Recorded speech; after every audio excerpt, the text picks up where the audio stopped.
যেখানে গৃহ পরিত্যাগ করে জঙ্গলে গিয়ে গুহায় গিয়ে বসে বসে তোমাকে ধ্যান করা লাগে না, লক্ষ লক্ষ টাকা খরচ করে তোমাকে যাগ যজ্ঞ করা লাগে না, পূজা পরিচর্যা করা লাগে না, ঘরে বসে করতালি দিয়ে গোবিন্দের চরণে হৃদয় অর্পণ করে যদি তুমি একটু হরিনাম গাইতে পারো, তাতেই তোমার উদ্ধার হয়ে যাবে, তাতেই তোমার গোবিন্দ কৃপা লাভ হয়ে যাবে। যে যুগে এত সহজে গোবিন্দ কৃপা লাভ করা যায়, সে যুগের মতো যুগ হবে না আর হওয়া। এই সেই কলিযুগ, যে কলিযুগে অতি সহজে ভগবানের কৃপা লাভ করা যায়। তাই বলছেন প্রণাম কলিযুগ, আমি প্রণাম করি সেই কলিযুগকে, যে কলিযুগ হলো সর্বযুগ সার, যে কলিযুগে হরিনাম সংকীর্তনের প্রচার, যে কলিযুগে হরিনাম সংকীর্তনের প্রচার, সে যুগের মতো যুগ হওয়ার নয় আর হবে না। তাই বললেন হে কলি হতজি, তোমরা কলিযুগে জন্ম নিয়েছো, কৃষ্ণ ভজি বারতরি সংসারে আইলো, আর মিছে মায়ায় বদ্ধ হইয়া বৃক্ষ সম হইল, বৃক্ষ সম হইল। কৃষ্ণ ভজন সাধন করার জন্য আমরা পৃথিবীতে এসেছি, আর সেই পৃথিবীতে যদি কৃষ্ণ ভজন সাধন না করি তাহলে জীবনটা বৃথা। তাই বললেন মানব রূপে যখন পৃথিবীতে জন্ম নিয়েছো, নাম না লহনা কৃষ্ণ না,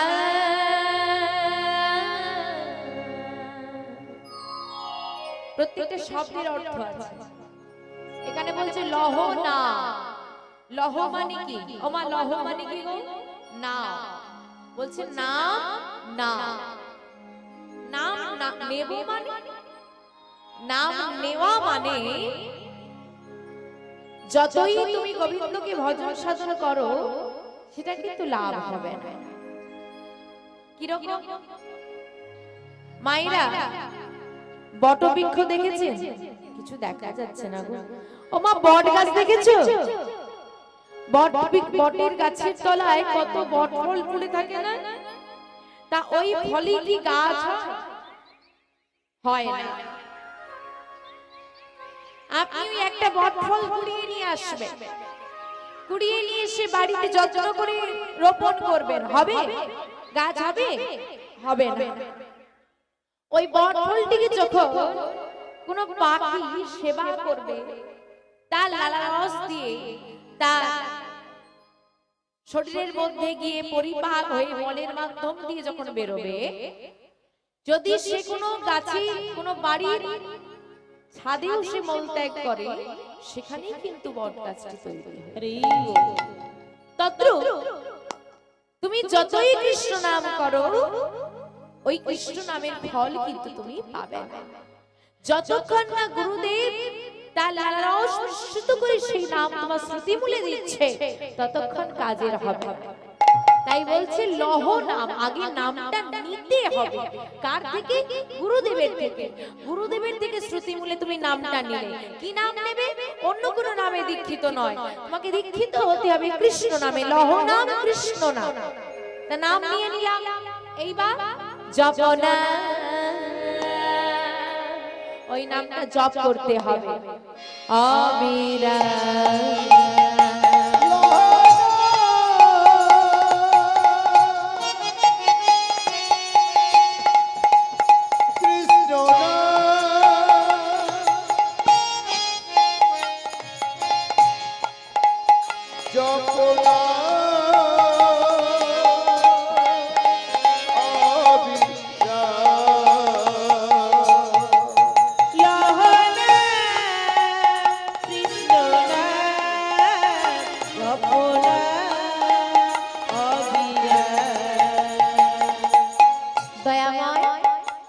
অবিরাম নাম জপ করতে বলছো, কি করে করব?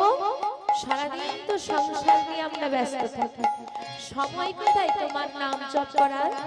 মহাজন বলে দিচ্ছে সময় নেই। তাহলে কখন জপ করবে?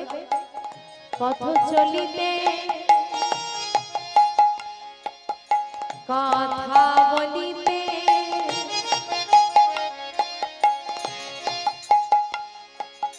একবার লহরে কৃষ্ণ নাম পথ চলিতে কথা বলিতে একবার লহরে কৃষ্ণ নাম। পথ চলিতে কথা বলিতে জানি তাই মামা আমরা যখন পথ দিয়ে যাই কোনো কর্ম করি না বলছে ওই সময় নাম জপ করো কথা বলিতে কারোর সঙ্গে কথা বলছো আমরা কথা বলাটা শুরু করি কি দিয়ে কেমন আছো দাদা কোথায় যাচ্ছ কি খবর আপনি চলে যান বৃন্দাবনে কথাটা কি দিয়ে শুরু হয় ওই যে বাবা বলে গেল যাই জিজ্ঞেস করো আগে বলতে হবে রাধে রাধে তারপর কথা শুরু হবে তা আমরা তো গৌরের মাটির মানুষ কজন বলি জয় নিতাই জয় জয় আমাদের বল কি বৃন্দাবনের বল রাধে রাধে আমাদের বল জয় নিতাই জয় জয় কজন বলি বলি না সবাই এটা আগে বলতে হবে কথা বলবে গোবিন্দের কথা বল তুমি কেমন আছো আমি কেমন আছি এই খবরটা সবাই নেয় তোমার সংসারে আমার গোবিন্দ কেমন আছে সে খবরটা কজন এটা হচ্ছে আসল খবর মুখ্য খবরটা বাদ দিয়ে গৌণ খবরে ব্যস্ত হয়ে গেছে তাই বলছে গোবিন্দের কথা বলো পথ চলিতে কথা বলিতে একবার লহরে কৃষ্ণ পথ চলিতে কথা বলিতে একবার লহরে কৃষ্ণ নাম। লহরে কৃষ্ণ জপ তাই গৌর শ্রীনাথ বন্দে হরি হরি বল কৃষ্ণ নাম জপনা অবিরাম। কিবা শয়নে কিবা স্বপনে জাগরণে লহরা কিবা শয়নে কিবা স্বপনে জাগরণে কিবা শয়নে কিবা স্বপনে বলছে শোনো সারাদিন যা হোক করে তো কেটে গেল সংসার সংসার করে যখন তুমি বিছানায় ঘুমোতে যাবে শয়ন করার পর গোবিন্দ স্মরণ করো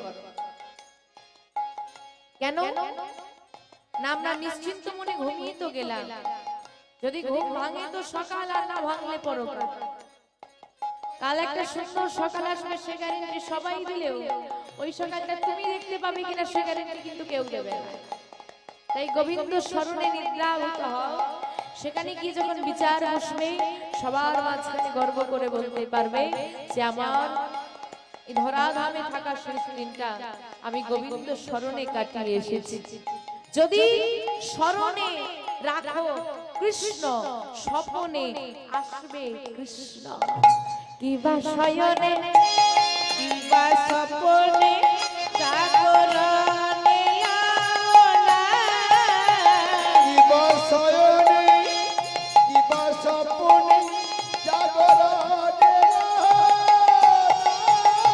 লহরা কৃষ্ণ জপনা অবিরাম কৃষ্ণ নাম জপনা অবিরাম। এই কলিতে পাপ দলিতে লহললিত কৃষ্ণ নাম এই কলিতে পাপ দলিতে ললিত কৃষ্ণ নাম। এই কলিতে পাপ দলিতে আমরা কলি হতো জি বাবা সারাদিনে জানতে অজান্তে অজস্র পাপে ভাগিদার হয়ে থাকি এত পাপ করি যে গুণেও শেষ করা যাবে না আর সবার জানা কথা মিথ্যে কথাকে কটা করে বলি আমার সারাদিনে মিথ্যে কথা বলো কটা করে বলো অজস্র মিথ্যে কথা বলো তাই সব পাপের কি হবে হ্যাঁ কি মনে হচ্ছে বেঁচে যাব কেউ বাঁচতে পারবো না বিচার একদিন সেখানে হবে চুরি করেছে তো অন্ধকারে কেউ দেখতে পায়নি, সবাই ঘুমোচ্ছে। আর একবার চিত্রগুপ্তের কাছে ঘুমিয়ে যাওয়া, সব লেখা হচ্ছে, বিচার একদিন হবে। একবার কৃষ্ণ নামে জীবের যত পাপ হরি, জীবের সত্য নাই, জীবে তত পাপ করে নাম করো। এই কলিতে পাপ দলিতে লহ ললিত কৃষ্ণ নাম। এই গলিতে পাপ দলিতে ললিত কৃষ্ণ নাম। লহ নাম কৃষ্ণ নাম। তাই গৌরী সুনাম প্রেমানন্দে হরি হরি বল হরি। কৃষ্ণ নাম জপনা অবিরাম। লহ নাম কৃষ্ণ নাম জপনা অবিরাম। কৃষ্ণ নাম জপনা অবিরাম। সেই নাম আজকে সকল মিলে আমরা একত্রিত হওয়া।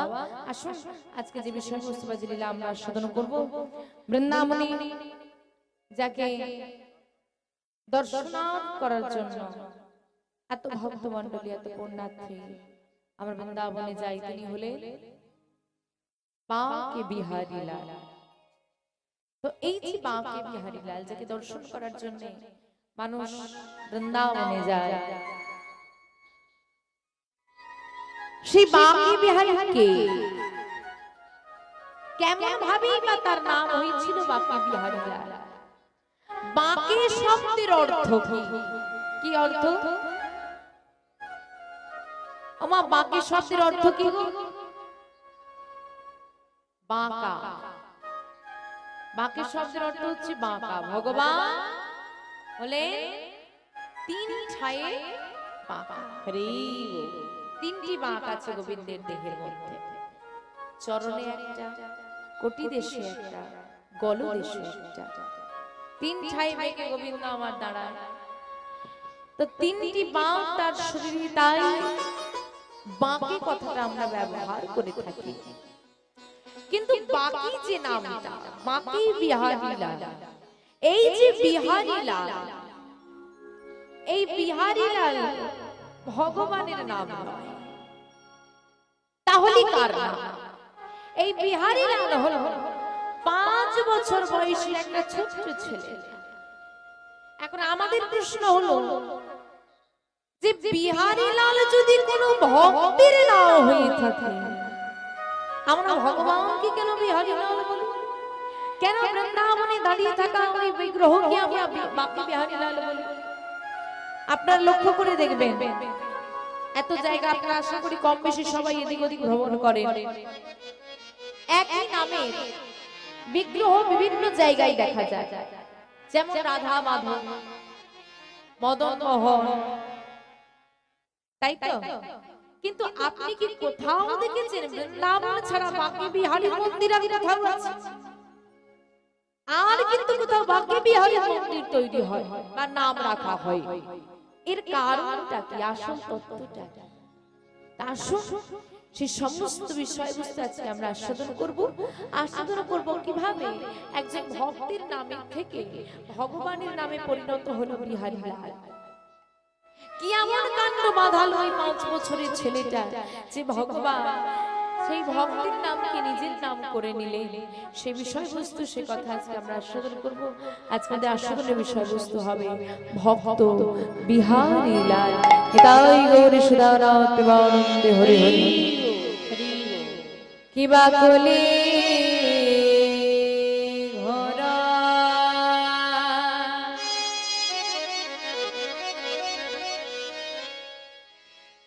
তিহি মেরে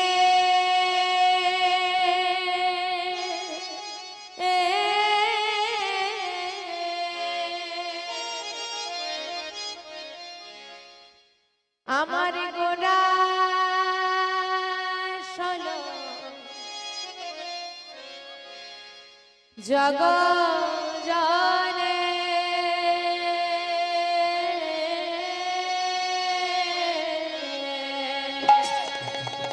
কিবা কলি ঘোর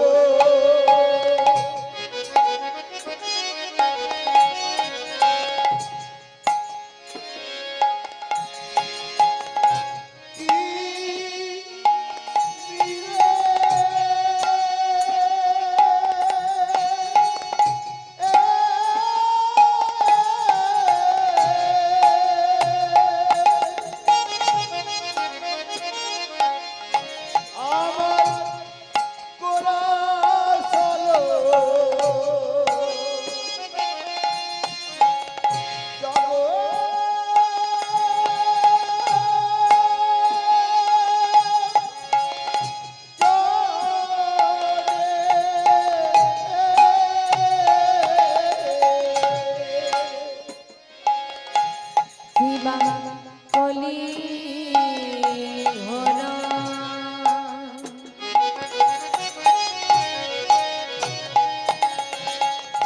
তিমিরে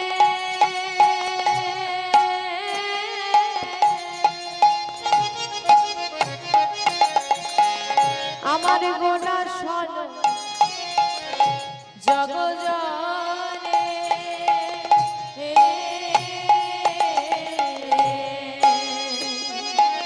কিবা কলি ঘোর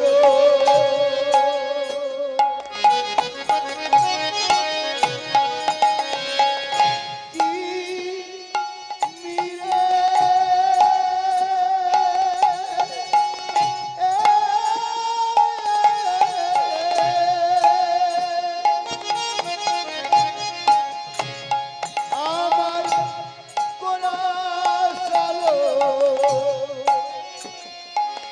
আমার কোনা চলো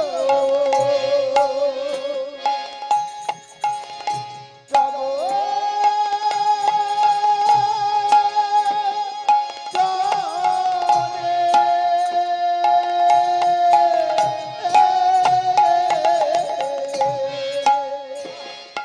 আমাদের ধর্ম আমাদের ধর্ম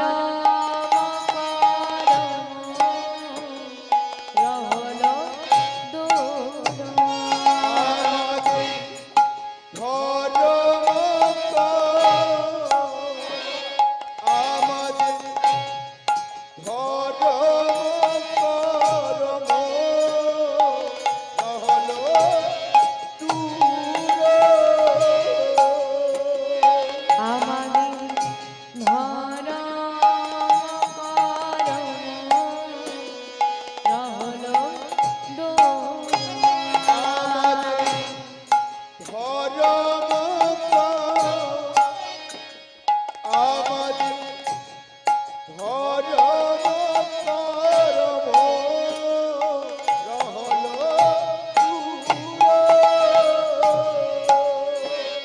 ধর্ম দূরে গেল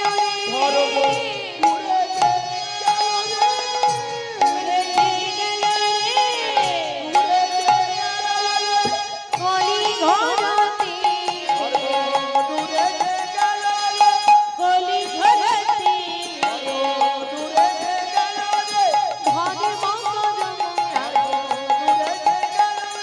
ধর্ম কর্ম কলি ভবতারাই কলি ভবতারাই গৌর হরি অবতারে কলি ভবতারাই গৌর হরি অবতারে গৌর হরি অবতারে হরি হরি হরি বলে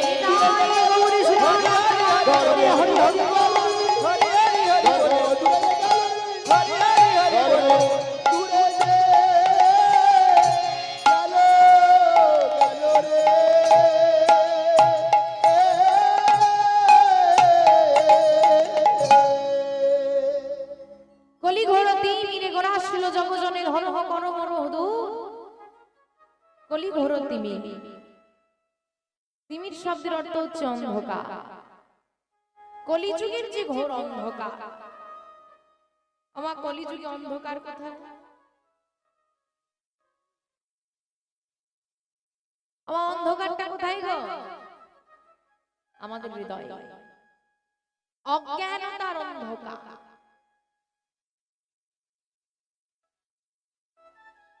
প্রতিটি জীবের মধ্যে ভগবানের অধিষ্ঠান কিন্তু আমাদের সবার মধ্যে ভগবান আছে আপনার মধ্যে ভগবান আছে যেমন আপনি অনুভব করতে পারছেন না আমার মধ্যে ভগবান আছে আমি অনুভব করতে পারছি না এই যেমন দেখুন এই জায়গাটা এতটা অন্ধকার কে কোথায় বসে আছে কে কি করছে আমি কিছুই দেখতে পাচ্ছি হরি এটা হচ্ছে বড় সমস্যা কীর্তনের ক্ষেত্রে একটা বড় সমস্যা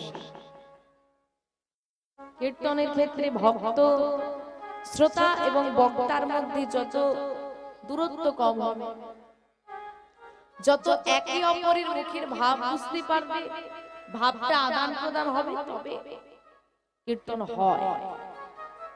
এখানে এক প্রকার বক্তা হয়ে গেছি আমি, শ্রোতা কাউকেই দেখতে পাচ্ছি না, কাউকে দেখা যাচ্ছে না, কারো কথা শোনা যাচ্ছে না, এতটা দূরত্ব হয়ে গেছে। এভাবে কীর্তন আসলে হয় না। একদিকে চারিদিকে চিৎকার, অন্যদিকে প্রসাদ পাওয়ার ব্যবস্থা, এদিকে অন্যরকম চিৎকার, মেলার বিভিন্ন রকমের শব্দ, তার উপর ভক্তদের কাউকে দেখা যাচ্ছে না, কে কি করছে, কি বৃত্তান্ত, কার মুখের ভাব কিরকম, কে কি চাইছে, কিছুই বুঝতে পারছি না। তারপর তো এতটা দূরত্ব, কেউ চিৎকার করে আমাকে, আমি বুঝতে পারছি বাবারা কিছু জন কিছু বলছেন, বারবার হাতটা তুলে আমাকে, কিন্তু কি করব, কিছু শুনতেই পাচ্ছি। এই হচ্ছে বড় সমস্যা কীর্তনের ক্ষেত্রে। ওই আমরা বলি কলিযুগ ভালো, কলিযুগ যদি ভালো না হয়ে থাকে, তাহলে আজকে মহাজন কলিযুগকে প্রণাম করছেন কেন? শুধু যে প্রণাম করছেন তা নয়, তিনি বলছেন কলিযুগ সর্বযুগ সার। এই কলিযুগ হলো সব যুগের সার যুগ। কেন? কৃত যোদ্ধায়তে বিষ্ণু ত্রৈতেন জগতে মুখৈ তাপরে পরিচর্যাং কলো তদ হরি গট্টারা কলো তদ হরি নাম সংকীর্তন।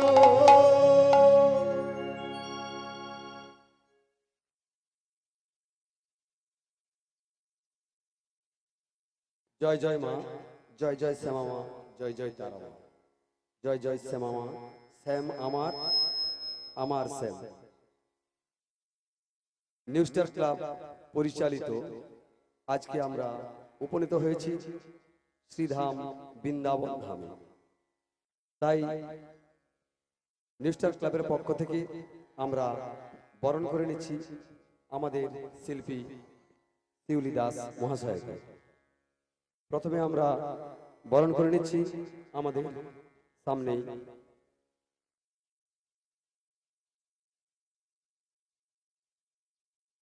চন্দনের ফোঁটা দিয়ে বরণ করে নিচ্ছেন শ্রেয়া ঘোড়া।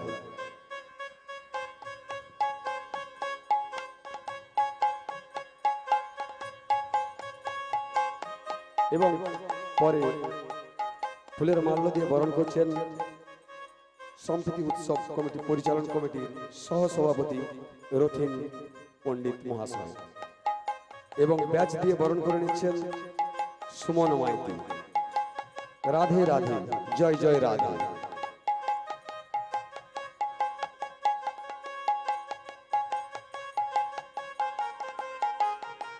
এবং উত্তরীয় বরণ করছেন স্বর্ণেন্দু পণ্ডিত। মেমেন্টোতে আসেন শিশির দা, শিশির ওঝা।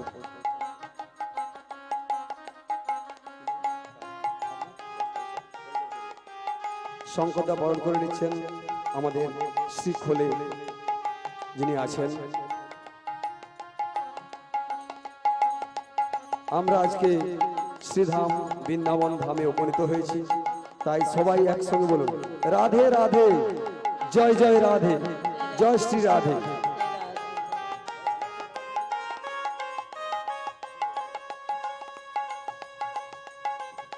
নিত্য নিত্য আনন্দ, সেথায় হয় নিত্য আনন্দ। তাই প্রতিদিন আমাদের আনন্দই আমাদের জীবনকে এগিয়ে নিয়ে যায়।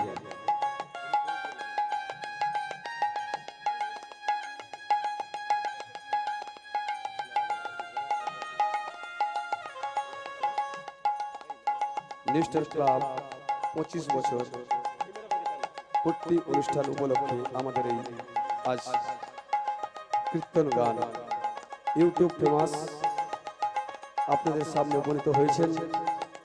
তথা সদা বৃন্দাবন ধাম নবদ্বীপ ধাম থেকে সবাইকে ঘুরিয়ে আনবেন।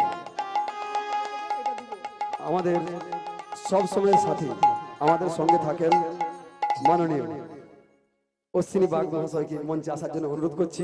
কারণ যার গলা আমরা যদি না কীর্তন গানে পেয়ে থাকি, তাহলে কিন্তু আমাদের কোথাও একটা ঘাটতি থাকে। তো সেই অ্যাঙ্কার যিনি থাকেন মহামেলা, চৈতন্য মেলা এবং সমস্ত জায়গাতে যার কণ্ঠস্বর আমাদেরকে মুগ্ধ করে দেয়, সেই অশ্বিনী বাগকে মঞ্চে আসার জন্য অনুরোধ করছি।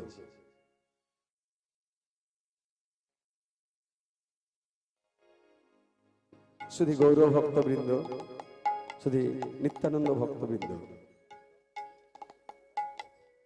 সবাই একসঙ্গে বলেন শ্রী নিতাই গৌর প্রেমানন্দে হরি হরি বলো, হরি বল, রাধে রাধে।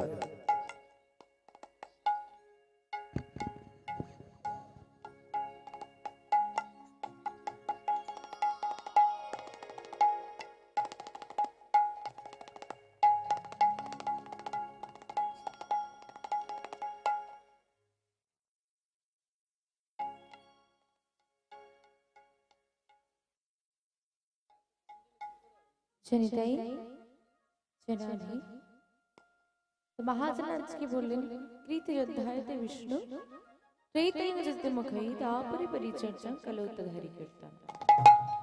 মানে এই যে চারটি যুগ আজকে আমরা এখানে যে নাম আস্বাদনে সকল মিলে একত্রিত হয়েছি ভগবানের কৃপা পাওয়ার জন্য। যত তুমি গোবিন্দের নাম শ্রবণ করবে এবং বদনে বলবে, এতে গোবিন্দ কৃপা বর্ষিত হয়। এই ভাগবত কৃপা বর্ষণের যে পথ আমাদের কলিযুগে হলে না, কিন্তু অন্য যুগে কি ছিল সেটাই আজকে বলছেন। সত্য যুগে ধ্যান, ত্রেতায় যাগযজ্ঞ, দাপুরে পূজা পরিচর্যা এবং কলিযুগে হরিনাম।